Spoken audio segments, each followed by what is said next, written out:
Salut Thomas, bienvenue dans le podcast. Salut Francisco, merci beaucoup de ton invitation. Bah, chouette, je suis content que tu sois là. Justement, on en parlait un petit peu avant, j'étais venu à ton séminaire et du coup, toi, tu es conseiller en investissement financier. Oui, Avant ça, tu étais ingénieur, c'est ça? Si je me trompe pas? exactement. Salarié ingénieur pendant une dizaine d'années. D'accord, 10 ans quand même, ouais. Et suite à ça, je me souviens, je crois que tu avais commencé à conseiller un peu les gens autour de toi parce que bah, toi, tu pouvais partir en vacances notamment, te faire des petits plaisirs et tu voyais ton entourage qui se privait pas mal. Et c'est là où tu as monté Mon Budget Zen, c'est ça? C'est juste? C'est ça, ça a Petit commencé. à petit en tout cas. Ouais, c'est ça. En fait, il y a eu plusieurs, comment dire, plusieurs éléments déclencheurs au souhait du lancement du business. Il y a eu, alors déjà le souhait de, alors j'aime plus trop cette expression, de quitter la rat race, donc de sortir enfin comment dire, de cette chose qui était de travailler pour un boulot qui ne me plaisait pas trop, de toujours fuir la réalité, en fait. Il y a eu 2 constats. Je fuis la réalité parce que je n'aimais pas trop mon travail. J'étais ingénieur, bon, j'ai fait 5 ans d'études machin, je me dis: «C'est cool et voilà, je vais faire un boulot bien payé, tout ça». Bon, c'était pas si bien payé que ça déjà. Enfin, c'était bien payé, on va pas se mentir, hein, c'était correct. Ce que je faisais, c'est que souvent, je mettais de côté pour ensuite partir en voyage et pas un voyage de 3 semaines, hein. J'ai fait 2 voyages qui ont duré 1 an. Heu et je me suis rendu compte que je fuyais un petit peu la réalité. Et à chaque fois que je revenais dans mon travail, ben, voilà, je renchaînais la même chose et au bout d'un moment, je me suis dit: «Bon, peut-être qu'il faut, bah, que je me sorte de ce trou».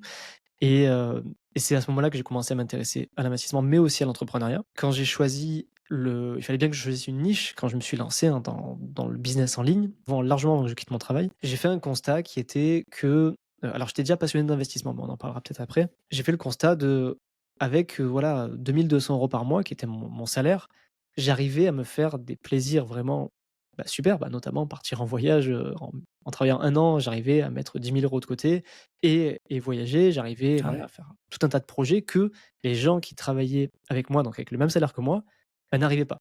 Donc j'ai fait ce constat en fait, à salaire équivalent et en fait, en fonction de comment tu consommes et comment tu gères ton budget, bah, tu arrives ou non à réaliser tes projets. Donc ça, c'était le constat qui m'a, donné envie de créer, bah, la première version d'Investir Simple qui était mon budget zen. D'accord. Ah, c'est quand même impressionnant, tu à mettre une presque 50 de tes revenus de côté. Ouais, j'étais Heu, ça entre 30 et Chapeau. 50, ouais. Alors, faut savoir que j'étais pas non plus, quelqu'un d'ultra frugal, hein. Je Oui. sortais, je m'habillais. Alors, certes, voilà, j'allais pas faire les magasins tous les mois, hein, c'est sûr, mais je sortais, je m'amusais. C'est juste que, voilà, je faisais attention et je mettais le focus sur mes objectifs. Mon objectif, c'était D'accord. le voyage, donc ça passait avant d'autres plaisirs que d'autres se font, comme acheter une belle voiture, comme, bah, voilà, faire des week-ends par-ci par-là, parce que je préfère économiser pour mon gros voyage. Après, bah, si j'avais pas mon gros voyage, je me serais fait plaisir différemment, mais voilà, je me suis pas non plus privé, j'ai pas mangé des pâtes pendant 1 an, quoi, sache-le. Ouais, bien sûr. D'accord. Ouais. Ah, ça, c'est super intéressant. Et du coup, heu, quand tu t'es lancé, c'était quoi un peu tes premiers défis? Parce que j'imagine que quand tu passes de salarié à d'un coup à entrepreneur, tout est totalement nouveau pour toi.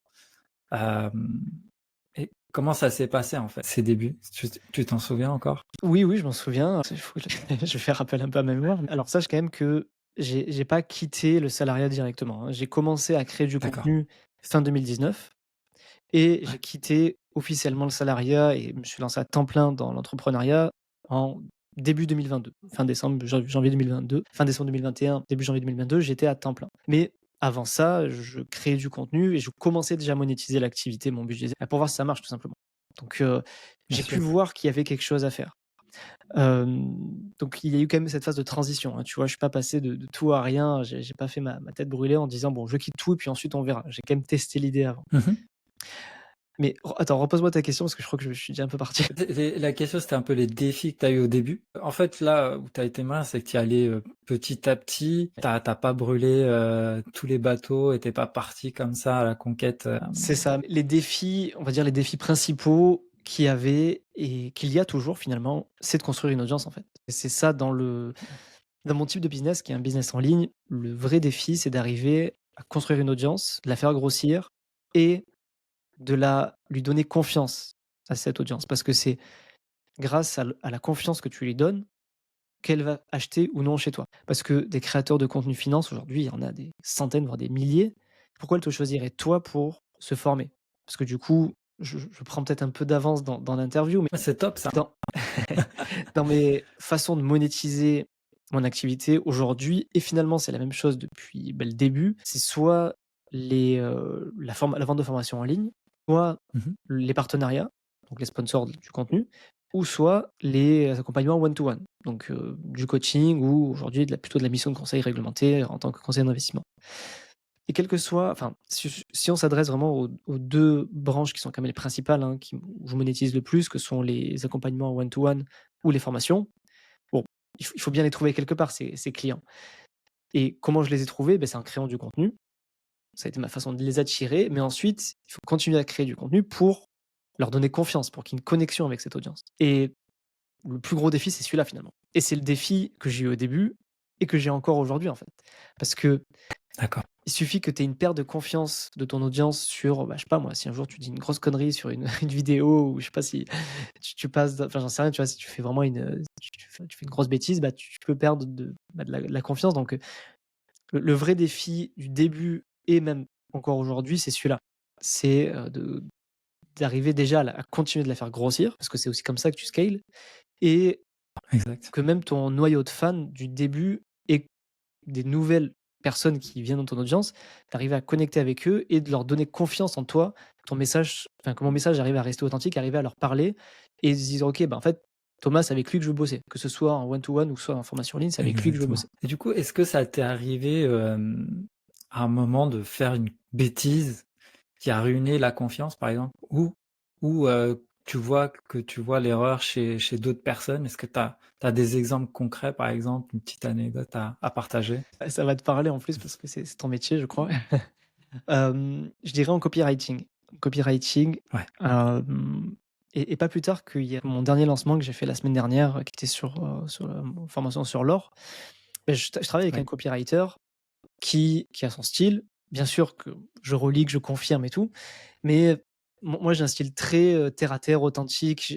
Enfin, vraiment j'essaie de m'éloigner à fond du vendeur de rêve et des trucs trop copyrightés. Mais il y a certaines personnes de mon audience qui m'ont dit, «En fait, j'ai pas du tout aimé ton mail, enfin en gros tu joues sur la peur, tu joues sur les émotions, c'est pas bien, pas toi» et donc ouais, ça fait partie des je sais pas si on ouais, c'est une erreur. Après, il y en a qui vont aussi se Mmh. dire, «Il faut pas plaire à tout le monde» et c'était pas une bonne personne de ton audience. Mais moi, ça m'a quand même affecté le message parce que je sais que c'était un abonné de longue date. Donc je sais que j'ai Ouais. peut-être touché, une corde que les gens n'aiment pas trop, c'est-à-dire celui, voilà, du copywriting trop agressif. Sachant que c'est pas moi qui l'ai écrit, Mmh. hein, mais j'en suis responsable, hein, Eh oui, c'est complètement. ça. Ouais, c'est ça, c'est ton nom à la fin, donc les gens, ils font pas la différence, quoi. C'est ça C'est ça. le problème. Donc ouais, ça fait partie des choses sur lesquelles je fais très attention Ah. et clairement et ça a Mmh. pas été ma seule erreur de copywriting. J'avais eu alors c'était au tout début encore à l'époque de mon budget zen, j'avais fait une page de copywriting ultra, ultra agressive. Mmh. Pareil, je l'avais fait avec quelqu'un qui était un très gros marketeur et c'était beaucoup trop agressif et ça m'avait causé des soucis. Ouais. Des soucis, divers et variés, à la fois de la part d'abonnés, Mmh. à la fois de tierces personnes. Mais maintenant, je fais très, très attention à comment je vends et chaque fois que je travaille avec un copywriter, je lui dis: «Attention, moi, je fais pas partie de ceux qui veulent vendre à tout prix». Oui, bien sûr, j'ai envie de vendre, il faut vendre. Ça fait partie sinon je Bien mon sûr. business model, il fonctionne pas et je peux pas continuer à donner du contenu gratuit. Tu vois, on peut pas promettre du rêve et il faut pas trop, voilà, jouer sur la peur. Enfin, je sais que ça fait partie des stratégies, mais Ouais. j'essaye d'éviter ça, en tout cas, moi, dans mon business model. Bah, incroyable, hein, enfin, tes mots auraient pu être les miens. Normalement, c'est moi qui tiens ce genre de discours, donc ça fait bizarre. Parce que c'est exactement mon cheval de bataille là, t c'est sur ça, mon positionnement, c'est vraiment sur la confiance. Mmh. Parce que ce que je remarque, en fait, c'est que mes clients aujourd'hui, en fait, ils peuvent facilement faire une vente.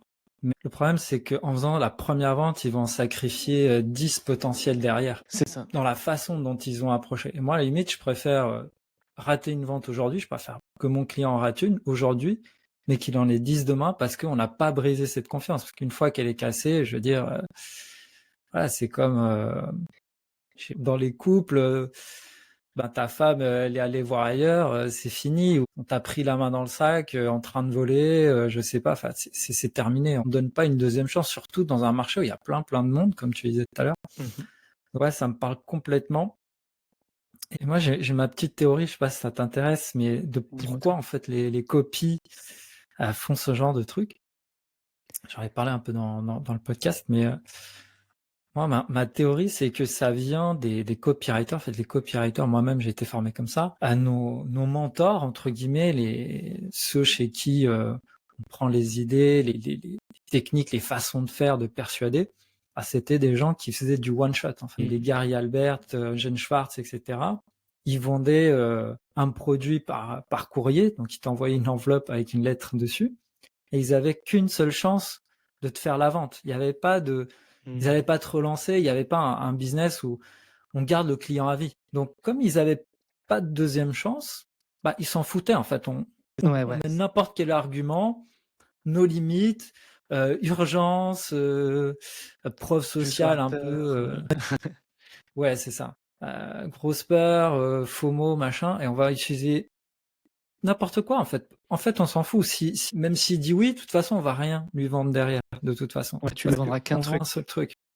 Exactement. Et du coup, bah, tout le monde s'est formé comme ça, et on applique la même méthodologie que dans les années 60, 70, 80, sauf qu'en 2025, toi, tu as l'email des gens, ils te suivent sur les réseaux, ils écoutent ton podcast, donc en fait, ils te suivent pendant des années, comme toi-même, peut-être tu suis des gens depuis des années. Pourquoi tout gâcher dès le début? Pourquoi détruire la confiance à faire des promesses que tu peux pas tenir? C'est quand même dommage. Complètement, et ça, c'est vraiment quelque chose que j'ai mis du temps à comprendre et que maintenant sur lequel je fais très, très, très attention.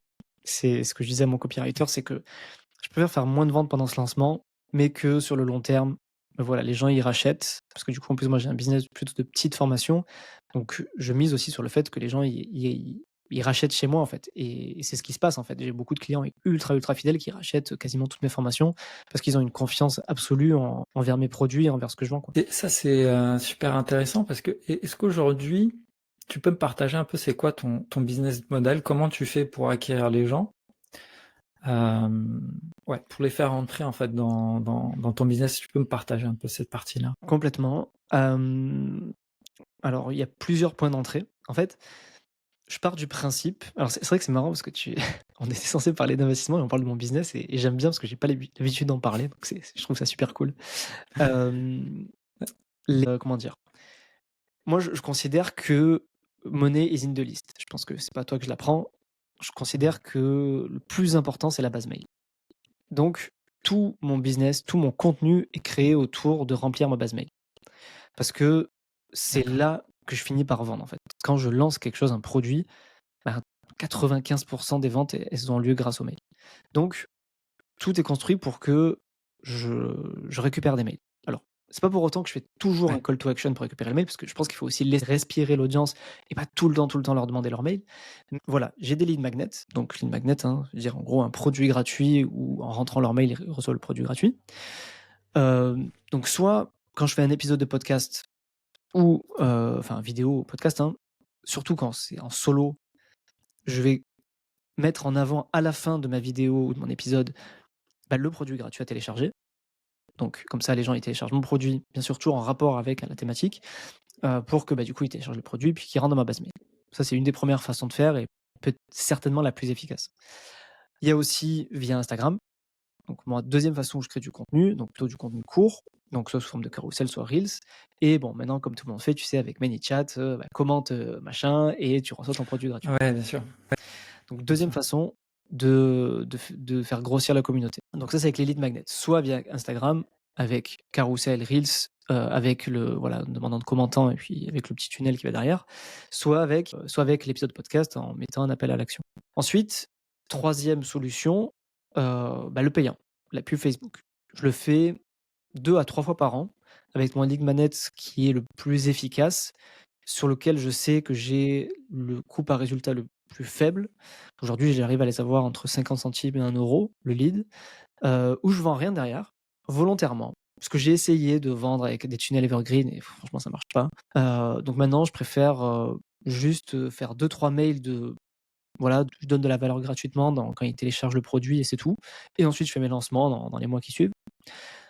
Donc ça, c'est la 3e façon, on va dire, de faire, grossir l'audience. 4e, un truc qui marche bien aussi, alors ça dépend lesquels, mais j'ai eu une bonne expérience dernièrement, c'est, tu sais, les sommets. Toi, tu as dû en voir passer des sommets où tu es invité Oui, bien sûr.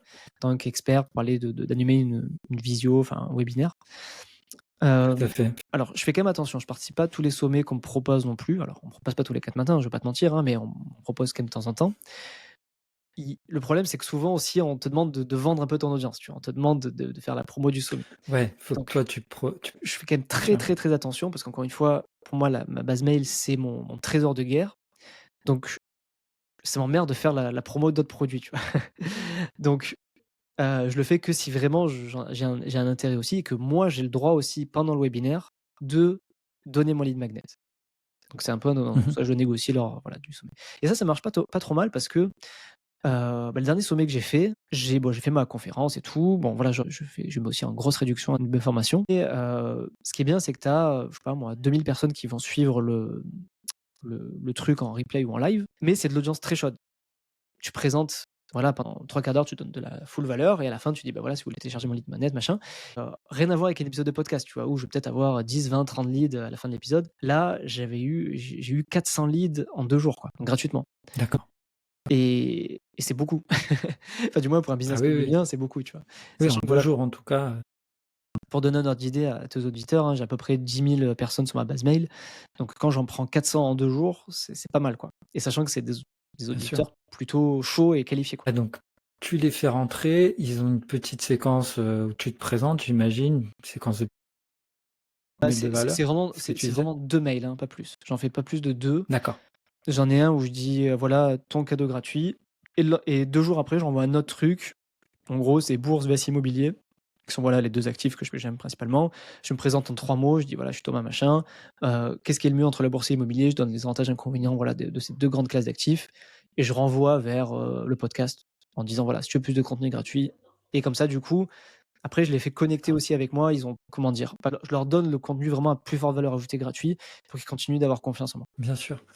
Et du coup, quel est le rôle pour toi du podcast, en fait, dans ton business? Pour moi, le podcast, c'est, le média le plus important. Heu, Mmh. parce que c'est ça qui va vraiment donner la crédibilité et la confiance aux gens. Ouais, Parce ouais, que alors j'ai pas les datas sur mes clients de formation, mais sur mes clients en ouais, mission de conseil, ils sont 100 proviennent du podcast. Je n'ai personne, par exemple, qui vient d'Instagram. Alors certains d'accord, viennent du podcast et aussi d'Instagram, hein, ils me suivent sur les 2, mais ceux vraiment qui veulent travailler avec moi, ils viennent du podcast. Parce qu'ils m'ont entendu parler des heures, des dizaines d'heures, voire des centaines d'heures, donc au bout d'un exactement. moment, il y a une confiance, les yeux fermés, en fait, Ouais, parce qu'ils partagent ma philosophie, ils aiment ma façon de parler, ils aiment ma façon d'expliquer. Alors il y en a aussi qui doivent pas ouais, aimer, tu vois? Mais en tout cas, ceux qui viennent me voir ont été plutôt convaincus par le message et le bien personnage sûr. et le podcast pour moi, c'est ça qui permet de connecter vraiment avec ton audience parce que Instagram, c'est bien pour raconter un peu ta vie en story et tout, mais dans les publications, tu connectes pas vraiment. Ça va tellement vite et puis même sur les reels, C'est ça, tout dépend de l'accroche, du truc putaclic et exactement. tout. Alors, je suis très, très mauvais en plus là-dessus. Oui, ouais, je vois. Alors que dans le podcast, tu as le temps d'expliquer, tu as le temps de donner de la valeur, tu as le temps de donner ton opinion, d'argumenter. Mmh. Et et c'est ça toute la force alors je dis du podcast, mais moi je dis plus grossièrement du contenu long, tu vois? Ça peut être podcast ou Et YouTube, ouais. mais le contenu long, pour moi, ça va être la pierre angulaire de tout créateur de contenu, en fait. Ah, je suis totalement, d'accord avec toi. J'avais fait la même analyse. En fait, je me suis rendu compte que, il y a une corrélation entre plus tu passes de temps avec quelqu'un, plus tu lui fais confiance. À moins que ce soit, bon, il y a des gens, tu peux pas plus tu passes de temps, plus tu vois qu'ils sont, bah, ils sont pas dignes de Ils sont pas confiance. fiers. En tout cas, si toi tu l'es, toi tu sais que tu vas faire le bien, tu veux vraiment aider les gens, toi tu le sais. Sauf que l'autre, si t'accordes pas assez de temps, tu peux pas lui démontrer. Et du coup, effectivement, moi ce que je remarque, c'est que, à mon avis, c'est pour ça que tu parlais de, comment t'avais pas utilisé le mot challenge, c'était quoi le mot que tu avais utilisé? Tu disais tout à l'heure, tu Défi. participais à Un des sommets. des sommets. À mon avis, c'est pour ça que les sommets, ça fonctionne et c'est en train d'exploser parce que, Typiquement, j'ai un client qui fait des challenges de 5 jours. Mmh. Pendant les 5 jours et après il fait des lives de 2 heures avec un invité, puis il reste encore en live, avec ceux qui veulent, encore 3 heures. Donc en fait, il passe 5 heures par jour pendant 5 jours avec les gens. Donc tu vois, en termes de temps passé, en plus, il passe en live Mmh. et il fait venir les gens, en fait, il fait 2 heures de live vraiment genre, ou avec, quelqu'un qui présente et puis 3 heures avec les gens qui étaient là sur Zoom et il les fait parler, en fait. Donc vraiment, Mmh. c'est en fait, je remarque aussi, tu as 2 trucs vraiment importants, c'est le temps passé et la qualité, de l'échange, en fait. Par exemple, si tu me vois en story, ben, tu vas me voir, 10 secondes et il y a que moi qui parle. C'est très lointain, c'est très distant. Mmh. Par contre, si on est là en live, là, toi et moi, on est déjà beaucoup plus près, tu vois? Moi, je peux te parler, tu me parles Bien et on sûr. va passer plus de temps. Donc en fait, à mon avis, c'est pour ça que tout ça, c'est le marché de la formation est en train d'évoluer vers ces systèmes. On passe beaucoup de temps ensemble et en fait, d'ailleurs, peu importe le système, parce que toi, tu utilises avec le podcast, au lieu de faire des webinaires comme d'autres vont faire ou faire des sommets ou faire des challenges, mais en tout cas, si tu arrives à faire en sorte que les gens passent du temps avec toi, bah forcément, petit à Mmh. petit, ils vont bien voir que tu sais de quoi tu parles, ils vont bien voir que tu es digne de confiance, ils vont adhérer à tes valeurs, à ta vision et puis, le jour où ils vont se décider, bah, c'est avec toi qu'ils ont envie de le faire, c'est personne d'autre, même s'il y a quelqu'un, justement, un copywriter qui dit: «Non mais moi, cette formation normalement je la vends à 4 900 €, mais aujourd'hui tu peux l'avoir pour 9 €», tu vois? Je dis: «Ouais, mais moi, c'est avec Thomas que j'ai envie d», tu vois? Même si lui, sa formation, elle est beaucoup plus chère, mais Thomas, j'ai vraiment confiance parce que j'ai passé du temps avec lui, quoi.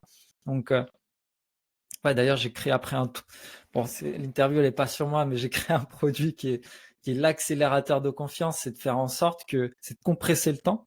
Parce qu'en fait, d'après Google, Google a fait une étude où ils estiment qu'il faut, passer 7 heures, les gens passent 7 heures à se renseigner sur une marque, sur quelqu'un, avant de faire un achat.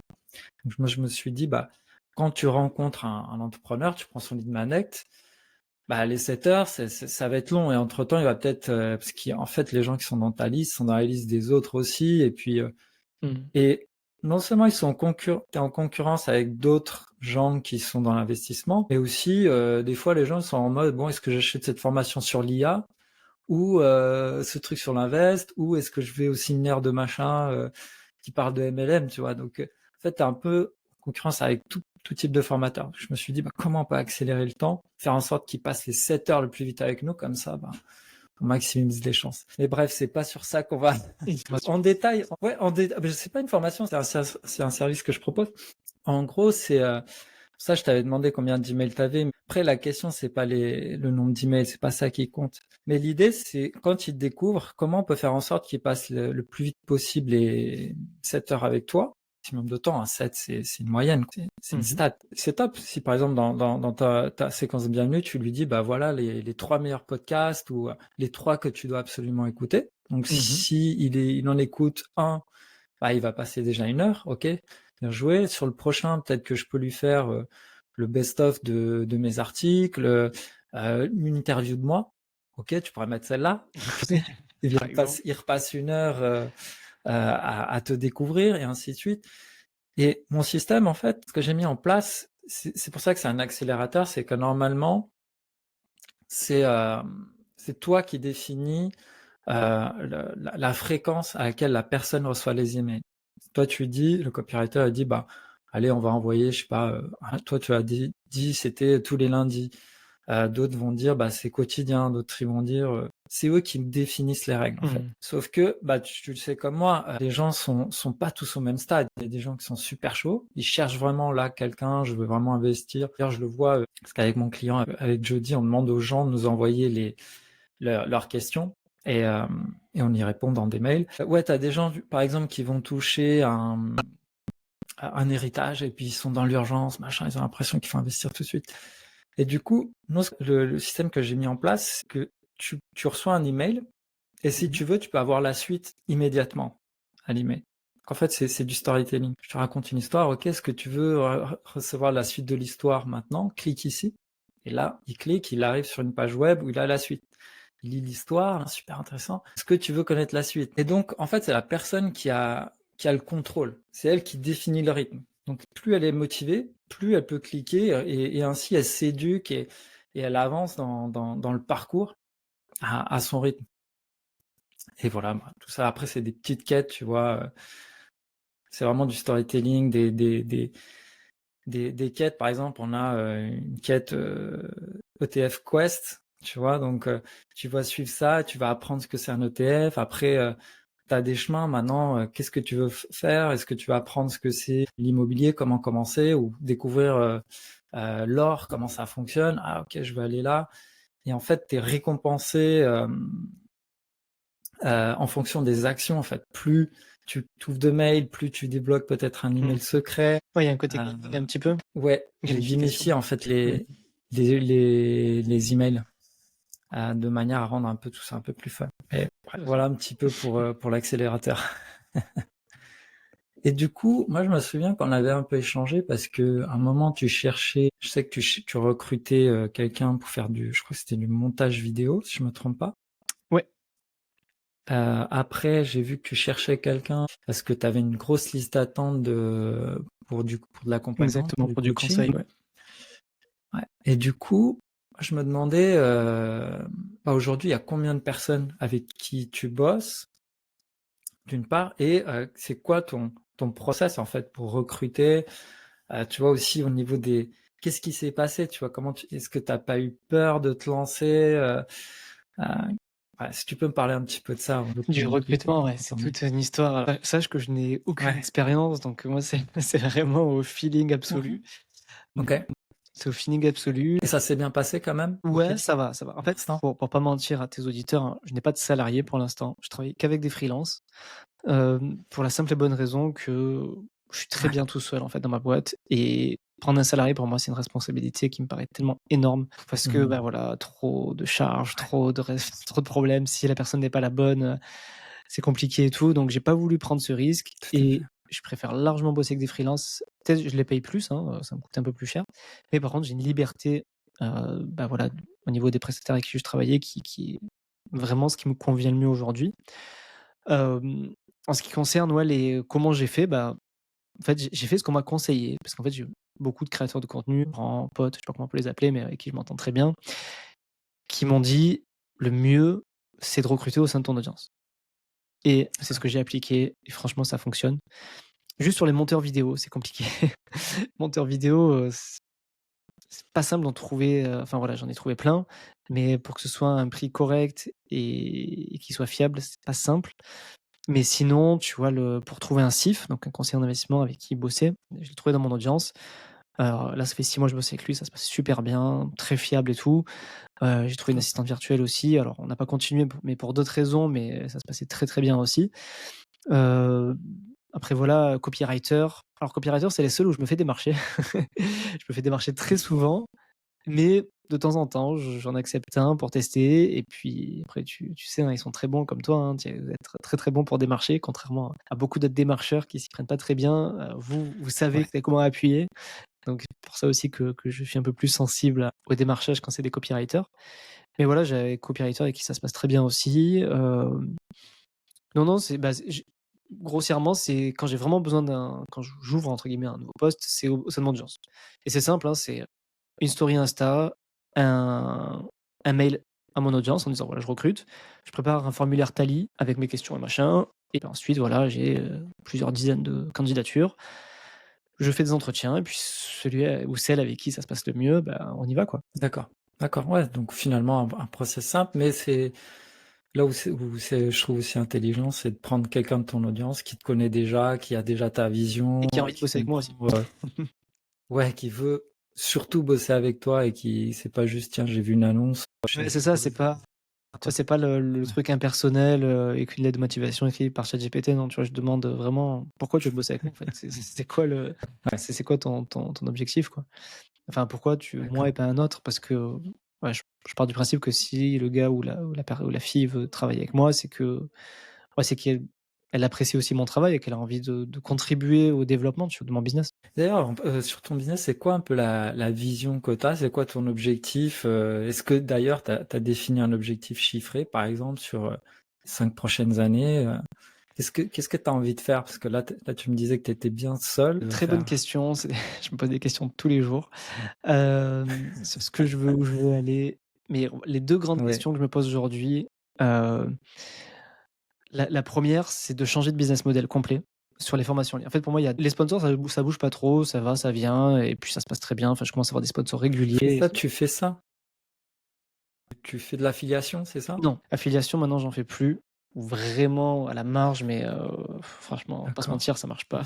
Sponsoring, c'est quoi le où est-ce que tu fais du coup du sponsoring? Sur le podcast, j'ai des Ah partenaires, OK, en fixe, quoi. Donc ils vont me payer, d'accord. X milliers d'euros pour, soit faire un épisode invité, soit pour, par exemple, imagine-toi, je veux que Francisco, enfin, toi Francisco, tu veux absolument passer sur mon podcast. Ouais, Oh ben ça coûte 2 000 balles, quoi. d'accord. Je te la fais simple, mais en gros, c'est ça, tu OK, vois? Alors, généralement, c'est parce qu'ils ont un truc à vendre, enfin, c'est des sociétés, hein, qui c'est pas parce qu'il y a une vraie campagne de promo avec un budget marketing associé, hein, donc d'accord. c'est une des façons, voilà, de monétiser. Bah, ce que j'aimerais alors je vais te faire les 3 branches de mon business de motivation et te dire un peu les objectifs liés et les questions que je me pose. Donc pour le sponsoring, comme je te dis, ça c'est plutôt le truc qui tourne pas tout seul, mais j'aimerais vraiment avoir un sponsor par type d'investissement. Donc en gros, pour les CPI, j'ai ce sponsor et c'est toujours le même qui revient et on fait un sponsoring une fois par an. Pareil pour le private equity, pareil pour, le PEA, pareil pour le compte titre, pareil pour les assurances vie. Je suis en train de construire ça. Ça se passe bien et c'est des partenaires que j'utilise. Ça, j'insiste beaucoup. Je prends pas n'importe qui, je prends pas celui qui a payé le plus cher. J'aime bien travailler avec les courtiers et les plateformes que j'utilise. Enfin, que j'utilise ou du moins que je connais très bien. Il y a certains que j'utilise pas forcément, que j'utilise indirectement pour X ou Y raison, mais voilà, je prends pas au plus offrant, mais souvent parce que je partage la philosophie ou parce que j'ai testé ou que j'utilise la plateforme. Ensuite, pour la partie CIF, le gros défi que je me pose et la question que je me pose et l'objectif que j'ai, alors elle va te paraître bizarre, hein, mais j'hésite soit à monter vraiment une usine à gaz et en mode je fais vraiment un truc, je mets le paquet sur le CIF et je recrute, là pour le coup je recrute des CIF et je monte le cabinet, vraiment je le développe, soit j'arrête. Voilà, je D'accord. suis vraiment dans cette phase en ce moment où je sais pas quoi faire et en fait ça fait 1 an que je suis dans cette phase. Parce qu'en fait, ce qui s'est passé, c'est que en novembre de l'année dernière, j'ai une demande qui a explosé, sur la mission de conseil. À noter aussi pour peut-être tes auditeurs, j'ai la particularité d'être CIF au conseil indépendant et pas seulement indépendant. C'est-à-dire que je prends pas de rétrocommission, mais je suis rémunéré que en honoraires sur le conseil et on est moins de 5 des conseillers à faire ça en France. Donc je fais partie d'une espèce très, très rare qui, en gros, ne peut pas être biaisé sur le conseil parce que je ne vends pas de produit, en fait, je vends que du conseil. Comme un avocat ou un notaire, hein, il va pas être payé par rapport à ce qu'il te vend. Par exemple, moi, que je te dise cette assurance vie ou ce PEA, ça va rien me rapporter. Les Mmh. 95 des conseillers, ils sont rémunérés en rétrocommission par rapport à l'assurance vie qui est conseillée, par rapport au produit de l'assurance vie conseillée. Il peut y avoir un D'accord. potentiel conflit d'intérêts. Alors évidemment, pas tous, et ils sont pas tous mauvais et compagnie. Moi, je tiens beaucoup, beaucoup à, bah, voilà, cette philosophie d'avoir un conseil indépendant et vu qu'on est peu à faire ça et vu que j'en parle beaucoup dans le podcast, bah, les gens, ils veulent Bah que je oui. les accompagne surtout pour ça. Ce qui fait que, ben, j'ai eu une demande qui a explosé. Du coup, j'ai créé une liste d'attente de plus de 100 personnes, enfin, il y a eu plus de 100 personnes qui attendaient. Chaque fois que je finissais certaines missions, je redébloquais les attentes, mais j'arrivais jamais à descendre en dessous de 50 et je commençais à avoir pas mal de gens qui s'agaçaient à attendre. Donc j'ai dit: «Bah, je vais pas Bien recruter parce sûr. que j'ai pas envie de franchir le pas», mais j'ai pris un autre cabinet au conseil indépendant comme moi et qui du coup m'aide à absorber la demande. Mais du coup là, on arrive au point où D'accord. même lui, bah, je lui ai rempli son enfin bref, là il a plus de place. Lui aussi, il est blindé parce que je lui ai envoyé tellement de monde qu'il est blindé. Donc la question c'est: qu'est-ce que je fais? Est-ce que vraiment on monte un truc à 2, on s'associe, on recrute? Et ce qui est bizarre, c'est qu'à contrario, je me dis aussi: «Est-ce que j'arrête pas aussi?» parce que finalement, ça prend énormément de temps. Enfin, c'est très, très, très chronophage comme travail parce qu'il y a une Parce que là, conformité. tu échanges ton temps finalement, Ouais, contre de l'argent, c'est ça? il y a déjà cette Et chose-là qui fait que ce n'est pas scalable et c'est même pas ouais, ça qui me dérange le plus aujourd'hui. Ce qui me dérange le plus, c'est l'administratif lié au CIF, en fait. C'est un OK. enfer administratif. Tu peux même pas t'imaginer, mais grosso modo, pour 1 heure de conseil que je te donnerai sur tes placements, moi, j'ai 1 heure de papier à faire. Alors, c'est bien sûr tout en ligne et tout, hein, et pourtant je paye des logiciels très chers, hein, pour automatiser un maximum, mais malgré ça, j'ai un travail pro, mais démesurément absurde de conformité à faire qui me fatigue. Et c'est pour ça que je songe des fois à arrêter. Donc voilà, pour D'accord. répondre à une de tes questions de comment je vois le business dans 5 ans ou 10 ans, Ouais. il y a déjà qu'est-ce que je vais faire du CIF? Est-ce que j'arrête complètement le cabinet ou est-ce que je le structure vraiment? Moi, j'arrête de faire du CIF, mais je recrute des gens qui le font pour moi. Mais du Mmh. coup, c'est prendre des salariés, c'est voilà, monter C'est d'autres challenges, quoi. c'est un autre challenge et je sais pas si j'ai envie de faire ça. Ouais, c'est ça. Parce que ouais, D'accord. j en fait, je suis partagé entre, rester petit, tranquille dans mon coin. Alors petit, c'est cool, hein, je fais du chiffre qui me va bien, je me paye ce qu'il me faut, enfin, je grossis quand même bien, hein, et ne pas avoir trop de charge mentale et profiter plus de mon temps ou vraiment monter un gros truc. Tu vois, ça se balance un petit peu de mon cerveau. Ça, c'est pour la Ouais. partie CIF. Ensuite, pour la partie vente de formation, là aujourd'hui, je suis sur la stratégie des petits produits. Donc en gros, je vends des produits qui valent 400 €, que je vends la plupart du temps en promo lors du lancement à moins 50%, donc à peu près à 200 €. Donc voilà, je compte quand même pas mal sur le volume, parce que enfin, c'est pas très cher, donc forcément, il me faut du volume pour faire des chiffres intéressants. Mais je commence à sérieusement penser à passer le cap du high ticket, chose que je m'étais refusé D'accord. pendant très, très, très longtemps. Mais voilà, je commence à sérieusement poser la question et je voulais tenter l'expérience en 2025. Je ne suis pas certain d'avoir le temps de m'en occuper parce que, à côté de ça, je construis une maison aussi. Ouais, c'est encore une autre idée, mais encore une autre Bah histoire. oui, j'ai vu ça. Mais voilà, j'ai un gros projet immobilier qui me prend beaucoup, beaucoup de temps aussi. En plus, Ah bien bah sûr, oui, hein, du CIF, du business, des enfants aussi, on en a pas parlé, mais j'ai aussi 2 enfants. Ça exactement, prend du temps. exactement. Et oui. Mais ça fait partie des trucs que j'aimerais tester en 2025, lancer une offre de high ticket. Mais du coup, les 2 sont pas cumulables. Donc en gros, ça veut dire changer de business model complet. Donc c'est, les 2 gros sujets de réflexion aujourd'hui. Mais, j'aimerais, oui, idéalement, et je te dis pas que je le ferai, il faudra en reparler dans 1 an ou 2, mais j'aimerais idéalement arrêter le CIF pour me faire que du high ticket et du coup qu'en gros, je puisse, parler d'allocation patrimoniale, tout ça, dans le coaching de groupe, mais que ce soit pas vu comme du conseil en invest parce que c'est pas du personnalisé et c'est ce que font tous mes concurrents, en fait. Tous mes concurrents, ils font ça. Eux, ils sont passifs, ils s'emmerdent pas avec la conformité et ils font des chiffres Mmh. 10 fois mieux que les miens, tu vois, en termes de chiffre d'affaires. Donc Ouais. c'est une vraie question que je me pose, voilà, une vraie question que je me pose, mais ça implique un changement énorme dans mon business model, en fait et même en termes de positionnement, en fait. Je suis plus du tout la personne qui vend des petites formations sur chaque thématique, mais qui va vendre une énorme formation avec, du coup, du temps aussi derrière à donner. Parce que dans la petite formation, tu l'imagines, je donne pas de temps. Je réponds aux questions par mail, mais je fais pas de webinaire live, je fais pas de FAQ, enfin, tu vois, je suis pas là pour la Il y communauté, a quoi. pas de coaching, Il y a pas de coaching de groupe, d'accompagnement et pas cetera. de voilà, il y a pas tout ça, quoi. Ouais, c'est sûr, ouais, aujourd'hui, les gens, surtout s'ils achètent du high ticket, derrière, ils ont envie d'avoir un accompagnement. Ils sont prêts justement à payer plus que 400 parce Il faut qu'ils savent qu'ils vont être suivis et cetera. Il faut leur donner du temps, D'accord. il faut voilà, il faut créer une communauté, enfin, ça se fait, hein et je suis chaud de le faire, de le tenter, mais bon, bah, ça va peut-être faire bizarre à quelques personnes de mon audience aussi parce que je me suis positionné comme le vendeur de petits Mmh mh. produits accessibles. Ah, d'un coup, bon, bah, si je Ouais. vends un truc à 2 000 balles, ça va leur faire bizarre, quoi. Donc Mmh mh. voilà, c'est en réflexion, Ouais. sur, Ouais. mais ça fait partie de mes objectifs 2025 de au moins de l'essayer, de lancer ce étiquette, voir comment ça prend et puis après on verra, bah, comment je gère la partie CIF. D'accord. Et tu penses pas qu'il y a un monde où c'est possible que tu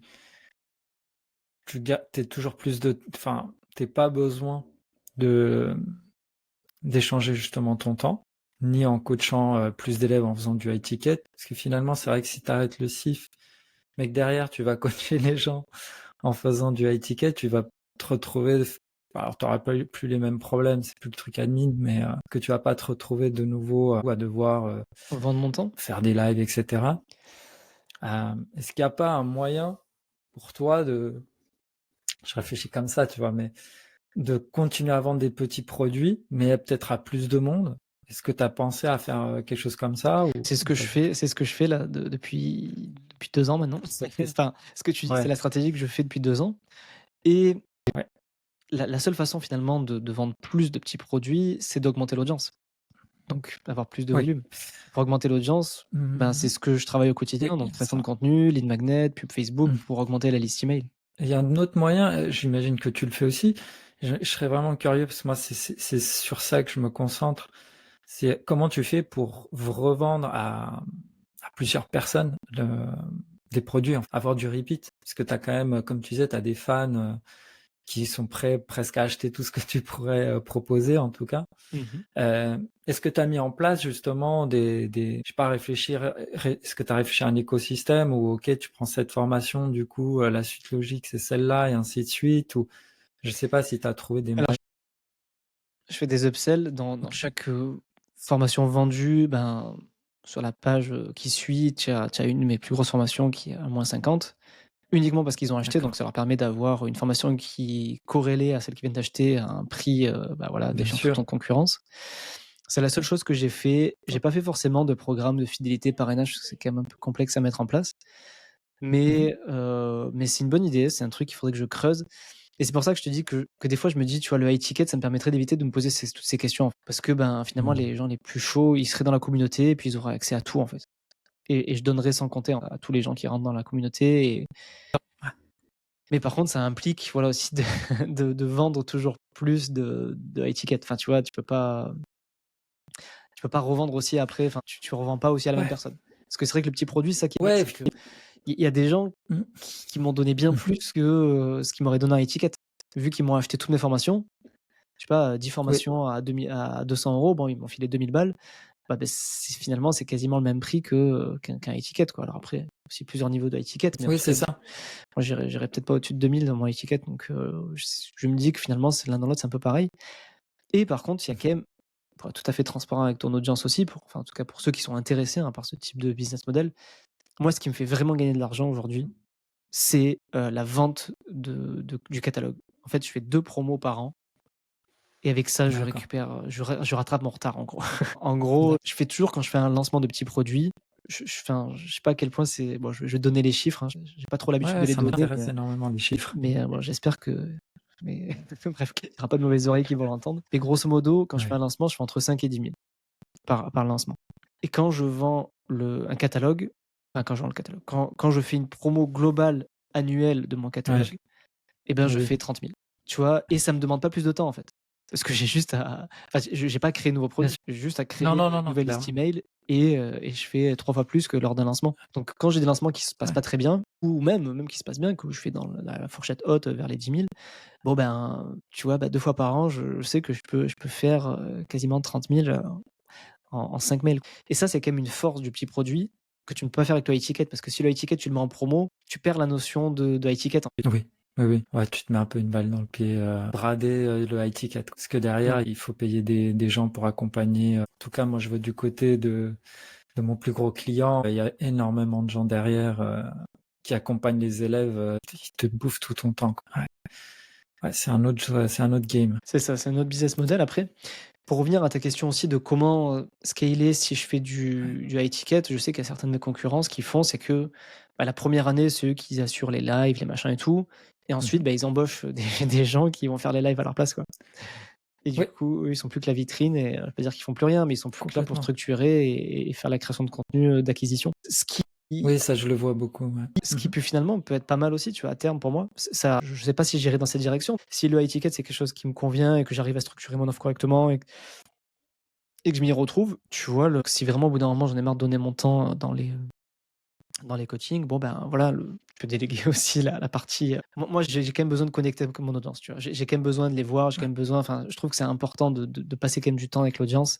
Alors, je fais des lives, ça m'arrive de faire des webinaires, mais c'est assez ponctuel. Mais ce qui aujourd'hui, peut-être le seul truc qui me plaît dans le CIF, bon, bien sûr, j'aime conseiller, c'est heureusement d'ailleurs. Mais en plus du fait de conseiller, c'est surtout que je passe du temps avec quelqu'un en one to one et du coup, je parle, je vois ses besoins, j'échange et j'ai besoin d'avoir ce lien, tu vois? Alors Oui. c'est en one to one, mais je trouve que c'est super important de garder du lien. Quel que soit ce que je fais dans 4 5 ans, il faut quand même que que je puisse communiquer en live et parler avec mon audience. Ouais, ça, c'est super intéressant ce que tu dis. C'est vrai que je vois qu'il y a beaucoup de gros formateurs, justement, qui ont perdu ça, où ils ont plus ce lien du tout avec les clients. Et je Mmh. trouve qu'après, dans les contenus qu'ils créent, ça se ressent. Et ouais, parce qu'ils sont plus pertinents et ça savent plus. En fait, si t'es pas au quotidien en contact avec les vraies problématiques des gens, que toi tu penses qu'à tes problématiques business, Mmh. etc. Bah, quand tu vas créer tes contenus, finalement après ce que tu as à l'esprit, c'est plus tiens, ce matin j'ai aidé Thomas qui est dans telle situation, bah là, je vais créer mon contenu ou mon mail et ça va être super pertinent. En fait, tu penses que, bah, gestion de mon équipe, machin, l'acquisition, là, je vais faire un challenge, et du coup, quand tu vas créer ton contenu, c'est plus pertinent. Et je vois beaucoup de gens qui, plus ils grossissent, plus ils perdent le lien avec l'audience. Et du coup, ils ont beau créer, bah, c'est de moins en moins efficace parce que leur contenu est plus aussi efficace. Donc c'est vrai que c'est cool. Ouais, de garder le lien, c'est super important. Ouais, et ça, je trouve que c'est quand même un des avantages de rester petit aussi. Parce que moi, je considère que je suis toujours petit dans le business, enfin, voilà, des finances perso. Je considère que je fais toujours Ouais. partie des petits de mathématiques. Et ça me va bien, en fait, d'être petit. Parce que j'ai une certaine proximité avec mon audience. Tu vois, je réponds à tous mes mails. Aujourd'hui, je peux encore répondre à tous mes mails. Et ça me va, en fait. Parce que du coup, le fait de répondre à tous les Mhm. mails, les gens, ils apprécient énormément que ce soit moi qui réponde. Et je sais qu'il y en a certains que ça les pousse à acheter aussi quand je lance un truc parce qu'ils savent que derrière, je réponds. Alors que si tu avais un support, une personne tierce qui n'a rien à voir, qui répond à un truc, peut-être ça plairait moins. Random. Moi, j'aime bien ça, en fait. Et même quand je fais un webinaire, alors encore une fois, ça m'arrive pas tout le temps, hein, j'en fais 2-3 par an. Et quand je vois avec les gens qui se connectent, je reconnais plein de noms, je reconnais, mais il y a même des clients en mission SIF, des clients, je sais, qui achètent souvent chez moi, ou des clients qui me posent des questions. Et je trouve ça cool, tu vois, de reconnaître les noms et de pouvoir même faire des vannes et tout, des fois. Ça crée ça crée un vrai lien, en fait. Et même, tu Ouais. vois, Ouais. au séminaire, voilà, on n'était pas beaucoup, on était une vingtaine, trentaine. Mais ces gens que j'ai vus en vrai, ben, je sais qu'après, voilà, on papote sur Insta ou pendant les webinaires, machin. Et voilà, ça crée du lien. Et moi, j'y tiens beaucoup à ça. Je tiens beaucoup encore au fait de pas être trop gros, qui me permet de rester de rester proche de ma communauté parce que, voilà, je trouve que ça en fait un peu Mhm. ma force aussi, tu Oui, complètement. Ouais, c'est ça qui, je pense, qui doit être vraiment un gros défi quand tu grossis ton business. C'est d'arriver à grossir, mais en même temps, garder ces points positifs de quand tu étais au début, en fait. C'est vraiment ce lien, comme tu dis, où tu connais les gens, les anecdotes, les trucs comme ça. vois? Euh, il y avait un point que je t'avais, quand je t'ai invité dans le podcast, c'est que tu parles aujourd'hui d'investissement. Et l'investissement, surtout, je pense surtout à la bourse. L'IMO, je connais un tout petit peu moins. Mais en bourse, il y a beaucoup de jargon, il y a aussi beaucoup de croyances autour de ça, plutôt négatives, malheureusement, et pas, elles jouent pas trop en notre faveur et tout. Et beaucoup de peur. Comment tu arrives, en fait, toi, à prendre quelqu'un qui découvre cet univers, tu vois, commence à s'y intéresser, et comment tu fais pour bah, justement le rassurer à ce propos, lui montrer que bah, finalement, ça n'a rien de sorcier, qu'il peut y arriver. Comment tu t'y prends et c'est quoi un peu les erreurs des fois d'ailleurs? Alors, il y a beaucoup de questions dans ta question. Je Ouais, non, répondrai sur beaucoup les d'erreurs. Je erreurs. te laisse même pas répondre, mais j'enchaîne que sur des questions. Je parlerai des erreurs après. Je vais d'abord répondre à ta première question qui est comment Ouais. je rassure et j'explique, enfin, comment je peux rassurer et aider les gens à Mhm. se lancer. Première chose, c'est que j'explique des choses rationnelles sur la bourse, des faits. C'est-à-dire que, casser un peu les croyances de ce qu'on entend à la radio, les médias: «Oui, la bourse est volatile, il y a eu un crash, machin et tout». Oui, ça arrive, bien sûr, la bourse est volatile. Oui, tu peux perdre de l'argent. Oui, c'est pas garanti en capital. Par contre, bah, les médias, ils disent pas que la bourse, ça fait 10 par an depuis 150 ans. C'est aujourd'hui l'actif le plus performant, loin devant l'immobilier. Donc déjà, la première chose, c'est de regarder les faits et ce qui s'est passé dans le rétroviseur. Même si, bien sûr, les performances passées ne préjugent pas du futur. Mais en tout cas, malgré toutes les crises, subprime, bulle internet, choc pétrolier, les guerres, les machins et tout, bah, la bourse est toujours remontée, l'économie s'est toujours adaptée et du moins les indices boursiers ont toujours, ben, mieux performé que les autres actifs sur le long terme. Donc déjà, la première chose, c'est, voilà, de couper un petit peu le bruit, de regarder les études, regarder les faits. Et les faits, c'est qu'aujourd'hui, la bourse est l'actif le plus performant historiquement. Ensuite, quand on investit en bourse, tu as plein de façons de faire. Tu peux, acheter des fonds d'investissement, donc déléguer à des professionnels. Tu peux choisir toi-même tes actions. La troisième façon, qui est très en vogue, et celle que je mets en avant aussi, c'est d'acheter des indices, ce qu'on appelle les ETF. Et c'est là où démarre aussi mon rôle d'éducateur financier, d'expliquer, bah voilà, la différence entre les trois, qu'est-ce que disent, pareil, encore une fois, on se base sur les faits, les études, qu'est-ce que disent les statistiques et les études sur ces trois façons d'investir. Et les études sont Mhm. formelles. Ce qui marche le mieux historiquement, c'est les ETF. Les ETF, donc en gros, répliquer un indice boursier.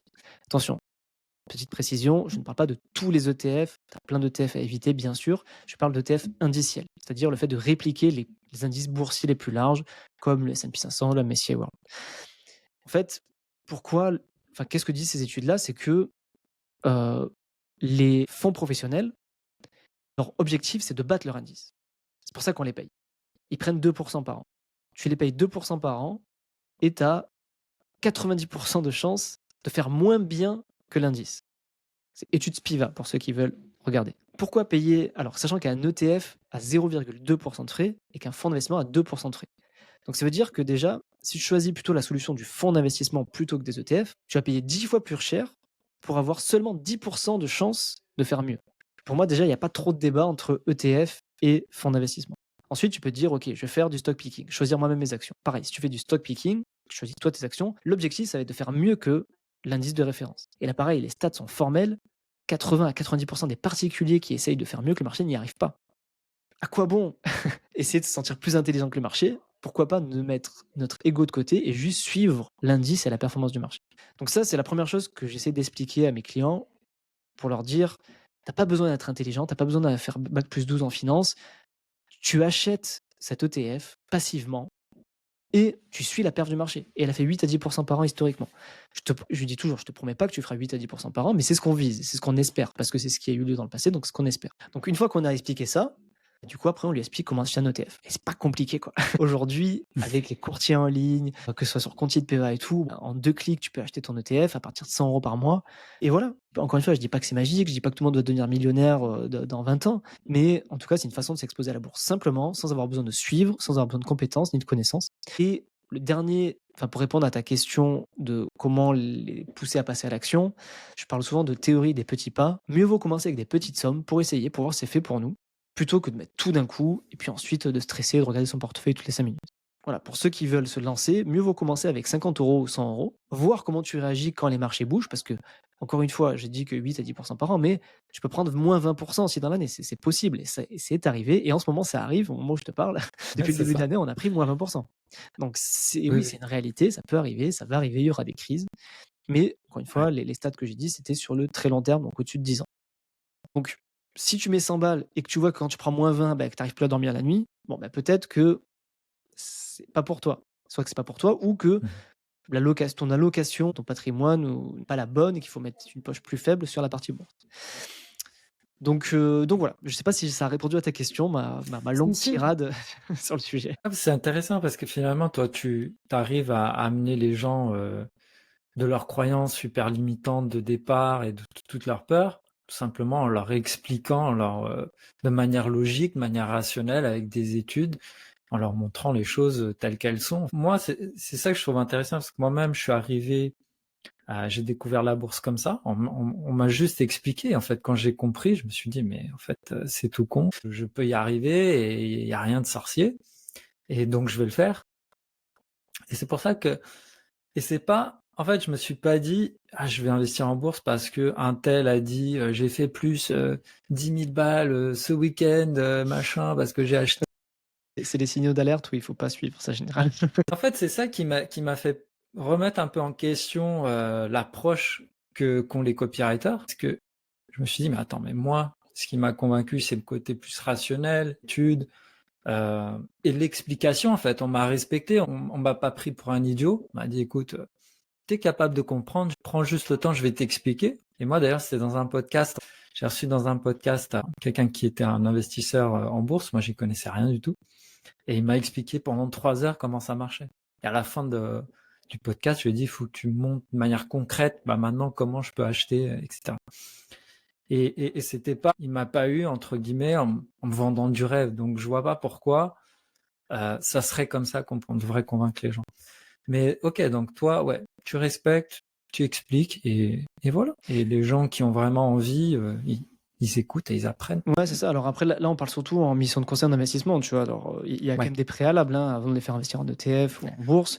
Il y a, ouais, une étude du profil d'investisseur, du profil de bien risque, de sûr. l'horizon de temps, de l'objectif, hein. Je conseille pas des ETF à tout le monde, ça dépend vraiment bah, du profil de la personne. Mmh. Après Ouais. sur ma formation ETF, par exemple, Là, j'explique tout sur les ETF, mais encore une fois, la personne qui achète la formation, généralement, parce qu'elle est déjà intéressée, qu'elle veut investir en ETF. Donc là, il n'y a pas d'étude de profil parce que c'est pas du tout la formation, c'est générique et c'est pas du tout du conseil.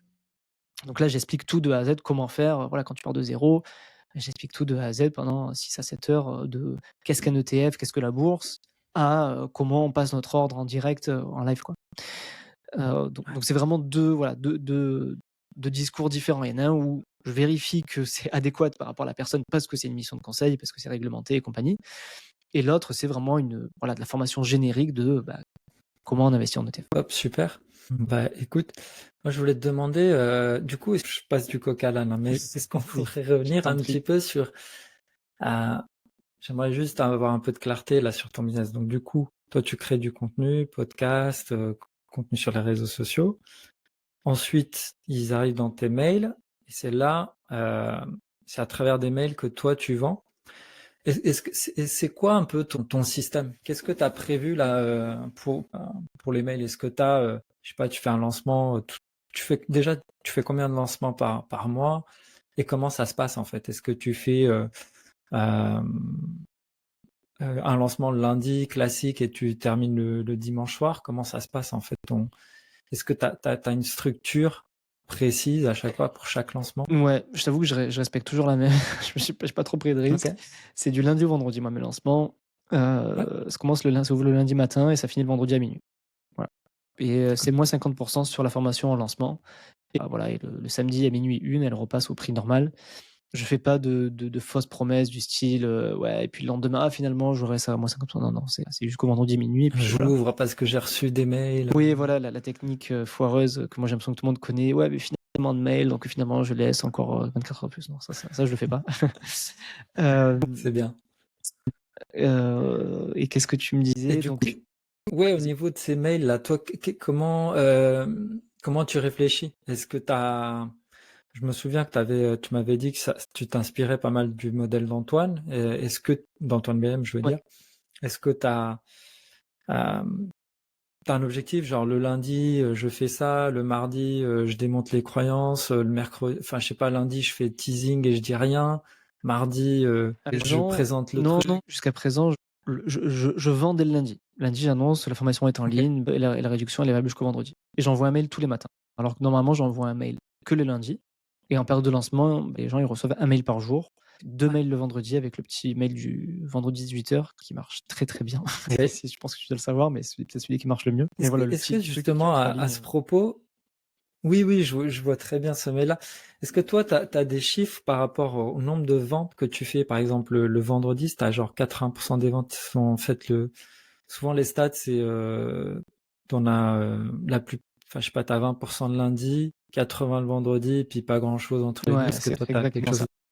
C'est exactement Ah, ça. ok. Le lundi, en fait, ça dépend. Avant, je faisais pas de teasing, ce qui fait que j'en avais peut-être quelques ventes le lundi, mais très peu. Des fois, même c'était assez D'accord. linéaire du lundi au jeudi, mais pas beaucoup. Et 70 à Ouais. 80% des ventes arrivaient le vendredi. Là, Mhm. maintenant, ça fait 2 lancements, j'ai essayé de faire du teasing. C'est-à-dire, je fais 3 mails avant le lundi de lancement où je donne de la valeur, je Super. dis attention, ça va arriver. Bam. Effectivement, ça marche mieux, hein. Le teasing est quand même assez efficace. Et ensuite, j'ai les 5 mails de vente classiques du lundi au vendredi. D'accord. Et ça pousse quand même, ça provoque quand même un plus gros pic d'achat le lundi quand même. Il y a quand même un plus gros Mhm. pic d'achat le lundi depuis que je fais les teasings. Du coup, ça rebaisse un peu après mardi, mercredi, jeudi et vendredi, boum, ça repart. Mais c'est vrai que c'est assez D'accord. impressionnant le vendredi à quel point c'est les gens ils attendent le dernier moment, quoi. La dernière fois, j'ai fait 20 à 30% des ventes entre 22 h et minuit le vendredi. J'ai dit: «Mais D'accord. les gens, ils ont rien à foutre le vendredi soir, ils y vont». C'est là, ils se disent: «Il faut que Ouais. j'achète maintenant». Enfin, Mhm. c'est assez marrant, quoi. Enfin, moi, je sais quand j'achète une formation, j'attends jamais le dernier moment, quoi. Enfin, j'achète, ouais, moi, je suis plutôt parti du ventre mou où j'y vais: «OK, je le fais maintenant, sinon je vais oublier», tu vois? C'est plus comme ça que je raisonne. Ouais. J'attends pas le dernier appel, mais en tout cas, voilà. Ouais. Pour les autres, ça marche, c'est comme ça qu'ils fonctionnent, donc écoute, je continue. Là, tu touches à un point intéressant, si tu disais, donc, toi, tu te formes. Toi, en tant que, justement, formateur, tu as besoin aussi de lancer de nouveaux produits. Tu as besoin de te former dessus. Comment tu t'y prends, en fait, là, par exemple, pour ta formation sur l'or, comment tu t'y es pris pour vraiment te dire, bah, c'est bon, de zéro, quoi. Genre, tu avais des petites notions et comment tu es passé, à devenir assez bon pour te sentir confiant de lancer cette formation? Comment tu t'organises, en fait? Déjà, j'y investis, moi, à titre perso. J'ai Avant de parler d'investissement, généralement, je pratique, et encore Ouais. plus avant de former les gens. Heu, je pratique depuis plusieurs années. Donc j'ai testé à peu près en général, je me sens prêt quand j'ai à peu près testé toutes les formes d'investissement d'un type d'investissement. Donc pour l'or, par exemple, c'était l'or physique, l'or papier, les pièces et tout. Ensuite, généralement, je fais toujours un ou 2 épisodes de podcast sur le sujet aussi, avec un invité, un expert. Ah, trop bien. Ensuite, je Que tu complète. fais pendant la semaine de Non, non, lancement non, ou bien quand avant. avant? Non, bien avant, largement avant. Tu parles de te former, OK. Non, Ouais. je me demandais si pendant la semaine où tu lances, où tu fais le lancement de la formation, est-ce que tu fais un épisode spécial aussi Non, sur ce ton que je fais, c'est podcast? que je fais l 1 ou 2 semaines avant le lancement, je fais un épisode de full valeur sur la thématique en question et je dis et mon appel à OK, l'action, c'est: «Inscris-toi à ma mail si tu veux pas rater le la nouvelle formation qui arrive». d'accord, d'accord. Donc là, on parlait de comment tu te formes de manière Ouais, générale. c'est Ouais. ça. Donc Donc tu invites des gens, des experts j'investis à qui titre perso, je me forme en ligne, sur le gratuit, sur le payant, s'il y a des ressources payantes, parce qu'il n'y en a pas toujours sur l'or, c'est pas facile de trouver une formation payante sur l'or. Voilà, quand tu invites des experts, tu en apprends toujours. Et souvent, je passe du temps en off avec eux après pour encore poser des questions. Là, par exemple, pour la formation sur l'or, ben, un de mes partenaires qui est Gold Avenue, tu vois, on a passé beaucoup de temps ensemble en off parce que j'avais des petites questions, des petits doutes encore sur certains sujets. Je peux utiliser aussi ChatGPT. Et ouais, un truc que j'ai voulu tester avec l'or, mais on n'a pas réussi à le faire, c'était de faire un module par exemple sur l'or, de faire intervenir quelqu'un d'autre. Tu vois, quelqu'un qui fait de l'or depuis ouais, 40 ans, tu vois? Et de lui faire faire un module de la tout à formation. fait. Bon, ça c'est pas fait finalement parce que trop compliqué à mettre en place, mais ça aurait pu le faire. Mais voilà, grosso modo, si Ouais, je résume, c'est d'abord j'investis, je teste l'idée, je creuse le sujet, j'investis sur toutes les formes possibles, je parle avec des experts, je complète mes infos. Après, souvent si je lis des bouquins sur le sujet pour compléter, pour dire approfondir, hein, le sujet en long, large, travers. Puis ensuite voilà, j'enregistre et puis go quoi. d'accord, trop bien. Tu parlais de ton réseau. Mmh. Tu l'as énormément développé avec ton podcast. Moi, c'est aussi quelque chose que je cherche à faire, justement aussi à travers le podcast. Quel conseil est-ce que tu donnerais à quelqu'un comme moi, justement, qui a envie d'avoir des invités, peut-être un petit peu, qui sont pas super faciles à voir, on va dire? Comment tu t'y prendrais, toi, si tu devais commencer de zéro, là, ton podcast? Je pense que j'irai par palier. Alors je vais te dire ce que moi j'ai fait alors je sais pas si on peut appeler ça un succès, hein, ce que j'ai fait avec le podcast, mais bon, ouais. Après je suis là depuis longtemps aussi, donc c'est peut-être pour ça que j'ai un peu d'écoute et tout, mais ce qui marche, hein, tu dois le savoir, hein, c'est les épisodes invités avec des gens de ta thématique, mais qui sont plus gros que toi, pour récupérer leur audience. Ça, c'est voilà, je pense que s'il y a un seul hack à retenir, c'est celui-là, c'est la niche que tu veux développer dans laquelle tu parles dans ton podcast. Tu prends ton concurrent direct, qui est pas trop gros, mais juste un peu plus gros que toi et tu l'invites et puis il partage et puis voilà, tu récupères un bout de son audience. Mais j'irai par palier comme ça et au fur et à mesure, j'irai taper de plus en plus gros. Parce que quand j'ai commencé, hein, j'ai tapé les gros, personne répondait. Et au bout d'un moment, bah, tu tapes des moyens gros. Moi, je raisonnais par nombre d'abonnés à Insta. C'est peut-être bête, hein, mais voilà, au début, je Oui, bien prenais sûr, faut maximum bien que dix tu mille prennes un abonnés, chiffre. maximum 10 000 abonnés parce que Ouais. je sais qu'au-dessus de 10 000, les gens ils répondaient plus. Enfin, du moins pas un petit comme moi. Et une fois que mon podcast commençait à avoir un peu de bouteille, commençait à être un peu réputé, bah, là, j'osais taper les 10 à 100 000 abonnés et ça répondait. Alors, il y a pas que Insta, hein, LinkedIn aussi, ça marche bien pour même, LinkedIn, ça marche peut-être mieux, hein, pour contacter et voilà, j'y allais par palier, mais je visais pas trop gros parce que viser trop gros, bah, c'est le risque au début que personne te réponde et de rien faire finalement. Mieux voir des invités moyens, enfin accessibles, Mmh. Ouais. et aussi qui partagent, qui jouent le jeu. C'est con, mais c'est super important. Tu leur donnes de la visibilité, il faut qu'ils jouent Ouais, le jeu. c'est sûr. Et voilà, moi, évidemment, je vais le faire avec toi, tu vois? Je vais partager aussi de mon côté. Il faut parce que si les gens, ils jouent pas le jeu, bon, bah, à moins que tu aies vraiment un invité tellement gros qu'il y a pas besoin de partager, que le seul visage de Oui, l'invité, suffise à attirer. Et celui-là, en général, tout il à fait. partage pas, j'ai en plus l'épisode. Mais voilà, je dirais ça, ouais, si je dois recommencer de zéro, faire des épisodes invités avec des gens de ta niche, mais toujours un peu plus gros que toi et qui partagent. Je dirais ça. Deuxième conseil, ça je pense ça va de soi, mais c'est important de le rappeler, c'est la persévérance, de pas lâcher l'affaire et surtout d'avoir un rendez-vous régulier toutes les semaines. Mieux vaut poster toutes les semaines et d'être sûr de poster toutes les semaines, plutôt que de poster 3 fois par semaine et d'arrêter au bout d'un mois, quoi. Donc Vraiment la persévérance et la régularité fait la boule de neige à la fin. D'accord, intéressant. Ouais, ouais, tout à fait. Bon, bah, écoute, c'est des super conseils que je vais tâcher de suivre au maximum. Bien. Bah, écoute, est-ce que tu voudrais, donner un petit mot de la fin? Est-ce qu'il y a, c'est quoi un peu ta vision? Est-ce que tu peux partager un petit peu ton objectif là? Bon, tu en as déjà un peu parlé. Tu réfléchis sur ton positionnement, vers où tu vas aller. Ouais, Est-ce qu'il y a quelque chose que tu voudrais, partager avant de terminer, sur ton biz? je réfléchis. Ah bah, je t'en Qu'est-ce ai qu'on peut déjà te parlé. souhaiter? Heu, que ma maison se finit bientôt, Je pense que tu en as encore pour combien de temps là? je pense au moins 6 mois. 6 mois?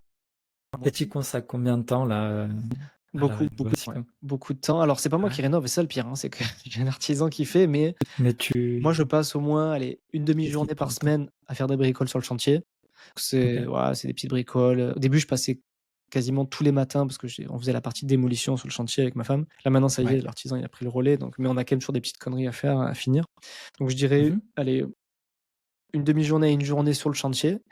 Et je dirais facile une bonne journée pour gérer tout le reste en fait, tous les annexes, tout l'urbanisme, Enedis, l'eau, les autres artisans, la coordination, les problèmes avec la banque, tout ce qui est lié à un gros projet IMO. Parce que je rappelle, hein, j'ai acheté une grande maison qu'on divise en 2 et où dedans il y a absolument tout à refaire. Électricité, eau, Tu ouverture vas en mettre un façade, locataire à close côté, c'est ça? de quoi? Tu divises en 2 pour quelle raison? Pour louer une partie et pour que du Ouais, coup le locataire paye une partie de notre crédit. D'ailleurs ceux que ça intéresse, hein, je documente ça sur la chaîne YouTube qui s'appelle «J'achète une RP rentable», donc une résidence principale rentable, pour montrer qu'une résidence principale, n'est pas juste pour habiter, on peut aussi se faire payer ses RP et c'est l'objectif avec, alors on se la fait pas payer complètement, mais on se fait payer une bonne partie en tout cas par le futur locataire et ouais. toute la difficulté du projet et donc ça fait partie, voilà, de mes objectifs, de l'année, d'arriver à terminer ça et voilà, l'autre objectif, ça va être de continuer, bah, voilà, de continuer la création de contenu, le podcast, voilà, d'arriver à faire le même chiffre d'affaires que l'année dernière. Alors j'ai pas d'objectif de croissance cette année parce que l'année dernière, j'ai vraiment, alors je pense qu'on va appeler ça exploser, mais j'ai fait x3 sur le chiffre d'affaires, donc ça a été vraiment un beau décollage. Mais cette année, vu que j'ai moins de temps à cause de la maison et parce que aussi les enfants prennent du temps, j'aimerais au moins me maintenir, parce que si je me maintiens, c'est déjà très, très, très bien et lancer le high ticket. Ce serait l'objectif, lancer le high Ouais. ticket, dans l'année. Ce serait vraiment le gros objectif de l'année. OK, super. Bah, écoute, je te souhaite vraiment d'y arriver, tu le mérites. Je pense qu'on va voir de belles choses. Je vais suivre un peu cette évolution, ce changement. Peut-être un jour tu viendras en parler, et on fera le bilan. On fera l'épisode 2, je te Parfait, où est-ce qu'on peut raconterai te où ça en est. ouais, où est-ce qu'on peut te retrouver du coup? Tu as parlé de ta chaîne, mais, si on a envie d'en savoir un peu plus sur toi? Déjà, si vous voulez du contenu gratuit sur l'investissement, bah, chaîne YouTube Investir Simple ou podcast Investir Simple. Ma newsletter où j'envoie un mail tous les lundis matins et maintenant je peux plus le cacher à tes auditeurs et je fais aussi des lancements de temps en temps, tous les 2-3 mois environ. Instagram, D'accord. si vous voulez suivre un peu plus mon quotidien, où je raconte un peu ma vie, mes péripéties, en story. Ouais, c'est le principal. Puis après, ouais, j'ai un site internet aussi. Alors maintenant, c'est plus un site vitrine qu'autre chose, mais il y a Bien mon site sûr. internet aussi si vous voulez me contacter en direct ou en DM sur Instagram. Donc investir simple. Parfait. Bah, merci. Allez, Avec grand à plaisir bientôt. Francisco et puis, encore merci de m'avoir invité, puis à très bientôt.